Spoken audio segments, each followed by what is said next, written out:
Telugu cinema స్వర్ణ యుగంలో రారాజులా వెలిగిన ఎన్టీఆర్ ఏఎన్ఆర్లతో కలిసి నటించారు సరోజాదేవి. కన్నడ నటి అయినప్పటికీ తెలుగువారికి ఎంతో దగ్గరయ్యారు. ఎన్నో సూపర్ మూవీస్లో కనిపించారు. అందానికి తగ్గ అభినయాన్ని ప్రదర్శిస్తూ తెలుగు, తమిళ, కన్నడ భాషల్లో దాదాపు 200 చిత్రాల్లో నటించి మెప్పించారు. దాదాపు 30 ఏళ్లు నట ప్రస్థానాన్ని కొనసాగించారు. తొలితరం మహానటిగా గుర్తింపును తెచ్చుకున్నారు. సీనియర్ నటి, పద్మభూషణ్ పురస్కార గ్రహీత, 1955 నుంచి 1984 మధ్య దక్షిణాది సినిమాను ఏలిన తార, 30 ఏళ్ల సినీ ప్రస్థానంలో 150కి పైగా చిత్రాల్లో కనిపించిన కథానాయిక బి సరోజాదేవి కన్నుమూశారు.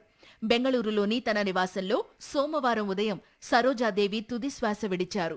భూకైలాస్, పాండురంగ మహత్యం, సీతారామ కళ్యాణం, జగదేక వీరుని కథ, దానవీరసూరకర్ణ, ఆత్మబలం లాంటి చిత్రాల్లో బి సరోజా అద్భుత నటన ప్రేక్షకులను సమ్మోహనపరిచింది.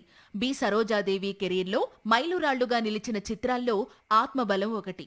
ఈ సినిమాలో చిటపట చినుకులు పడుతూ ఉంటే అనే పాట నేటికి చాలా పాపులర్. ఏకకాలంలో 4 భాషల్లో నటిస్తూ అన్ని భాషల్లోనూ టాప్ హీరోయిన్ గా వెలిగిపోవడం అంత సులువేమీ కాదు. దాన్ని చేసి నిరూపించారామె. తమిళంలో ఎంజీఆర్, జెమినీ గణేశన్, శివాజీ గణేశన్లతో ఆమె నటించిన చిత్రాలు విజయఢంకా మోగించాయి.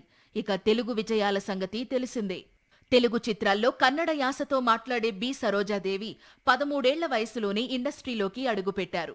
ఆ తరువాత 3 దశాబ్దాల సినీ ప్రస్థానంలో హీరోయిన్గా తిరుగులేని ముద్ర వేశారు. ఆమె మరణం సినీ పరిశ్రమకు తీరని లోటని, ఒక శకం ముగిసిందంటూ సినీ, రాజకీయ ప్రముఖులు సంతాపం తెలుపుతున్నారు.